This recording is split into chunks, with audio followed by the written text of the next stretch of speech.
If we look at the electrostatic reality of a simple hydrogen atom with its single proton and single electron, the attractive force is straightforward. But scale that up to a heavier, multi-electron atom like potassium, which has 19 protons, and the math seemingly breaks down. Based purely on the physics of Coulomb's law, that outermost valence electron in potassium should feel the 19-fold attractive pull of all 19 protons. The resulting theoretical force is intense. Yet when we test this in a lab and measure the actual ionization energy required to strip that electron away, we find a vastly different number. The measured force barely registers compared to what the math predicts. Despite the high positive charge sitting in the center of the nucleus, the outermost electrons in heavy elements are held surprisingly weakly. The nucleus is pulling with 19 protons worth of force, but the electron reacts as if it's only feeling a small fraction of that energy. This indicates that the outer electrons are prevented from experiencing the nucleus's full potential. The electrostatic reality of the atom is being reshaped by the layers of charge existing between the center and the edge. To calculate this reduction in force, we start with the nucleus's absolute positive attractive pull. In chemistry, we define this as the actual nuclear charge, or Z. We then have to account for the counteracting, repulsive force coming from all the other electrons layered between the nucleus and the outer shell. This is the shielding constant, or S. As this equation shows, when you take the actual nuclear charge and subtract the shielding constant, you get the effective nuclear charge, written as Z effective. These inner shell electrons act as a repulsive field. They push outward against the valence electrons, throttling the nucleus's attractive reach and dampening the inward pull.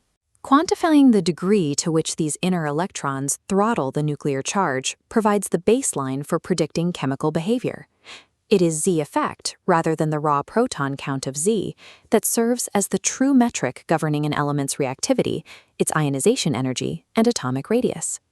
It is tempting to picture these shielding electrons as solid walls dividing the nucleus from the outer shell.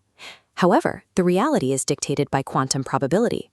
This graph maps the radial probability distribution, or Poisson squared, against the distance from the nucleus for the 1s, 2s, and 3s electron shells. We're looking at where an electron is mathematically most likely to exist. The inner probability clouds are dense and highly localized near the nucleus. In contrast, the outer probability clouds are diffuse, spread over a much larger volume of space. Electrons residing within the exact same energy shell will repel each other. But operating at the same average distance, they are poor at shielding each other.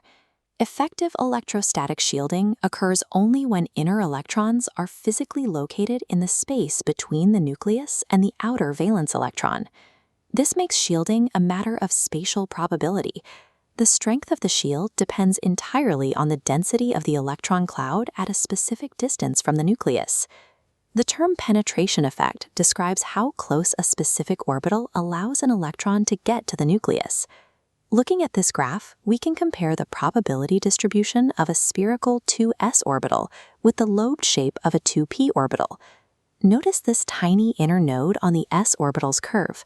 That node represents a region of probability that reaches deep into the atomic core, far closer to the nucleus than the p orbital ever gets. Because s electrons spend a fraction of their time deeply penetrating the core, they occupy that crucial space between the nucleus and the outer layers. That makes them highly effective electrostatic shields. We can contrast this deeply penetrating shape with the geometry of higher-order d and f orbitals. These are complex, multi-lobed structures that are highly diffused over a large volume. Because they are so spread out, these d and f orbitals leave wide electrostatic gaps. The attractive nuclear charge can radiate straight outward, leaking through the empty space between the lobes. This physical geometry establishes a definitive hierarchy for shielding capacity. S orbitals are the strongest shields, followed by p, then d, and finally f. Diffuse orbitals are poor shields. That quantum reality creates pronounced structural anomalies in the heaviest elements of the periodic table. To mathematically predict these forces, physicist J.C. Slater developed an empirical model to reduce complex quantum mechanics into calculable arithmetic to find our shielding constant, S. Slater's rules follow specific steps. Step 1 mandates grouping the electron configuration into specific brackets, 1s by itself, then 2s and 2p together, then 3s and 3p, followed by 3d, and so on. Step 2 requires isolating the specific target electron you want to measure. You entirely ignore any electrons in groups to its right, because those higher energy electrons provide no inward shielding. Finally, looking at this diagram, you assign specific numerical weights. For a target electron in an s or p orbital, other electrons in its exact same group contribute 0.35 to the shielding constant. Electrons in the next shell down contribute 0.85, and any electrons deeper than that contribute a full 1.00. If we apply this to a nitrogen 2p electron, which has an atomic number of 7, the arithmetic is clear. The two inner 1s electrons shield at 0.85 each. The remaining 4 electrons in the 2s and 2p group shield at 0.35 each. This gives a total shielding constant of 3.10. Slayer's model translates abstract wave functions and spatial geometries into a functional, predictive mathematical tool. To see how this model handles diffuse d orbitals, we can look at a heavy element and isolate a single electron deep within its cloud. We isolate the electron configuration for bromine, bracketing it according to Slater's first rule. To calculate the force on a 3d electron, we ignore the outer 4s and 4p shells. Outer shells do not shield inner shells. Because our target is a d orbital electron, the rules shift. Every single electron located in lower groups now shields perfectly, assigned a maximum value of 1.00.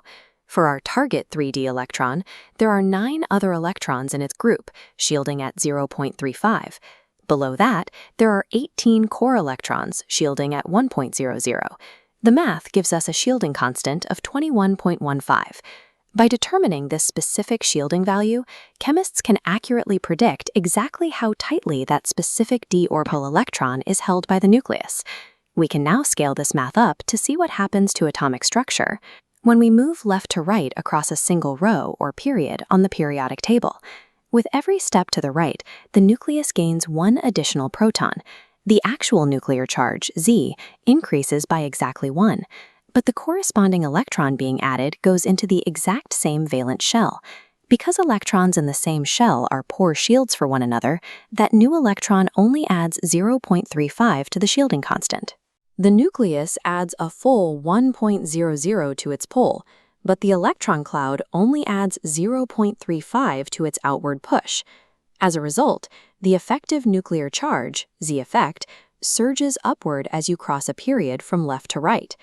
This elevated effective charge pulls the entire electron cloud tighter. It shrinks the atomic radii and causes the ionization energies to spike. These horizontal periodic trends are driven by the fact that electrons sharing the same shell are poor at shielding each other. This brings us to the F-block elements at the bottom of the table, known as the lanthanides. Here we find a stark anomaly. As you add more protons and new electron shells to these elements, the atoms physically shrink instead of growing. The cause lies in the geometry. As we established earlier, F orbitals are the most diffuse and highly lobed structures, providing the poorest electrostatic shielding in the atom. As protons are rapidly added to the nucleus across the lanthanide series, the corresponding electrons are dropped into those diffuse F orbitals. Those F electrons fail to block the surging positive charge of the nucleus. That unshielded nuclear charge reaches straight through the gaps in the F orbitals and yanks the outermost s orbital electrons inward with a powerful force. This paradoxical shrinking phenomenon is known as the lanthanide contraction.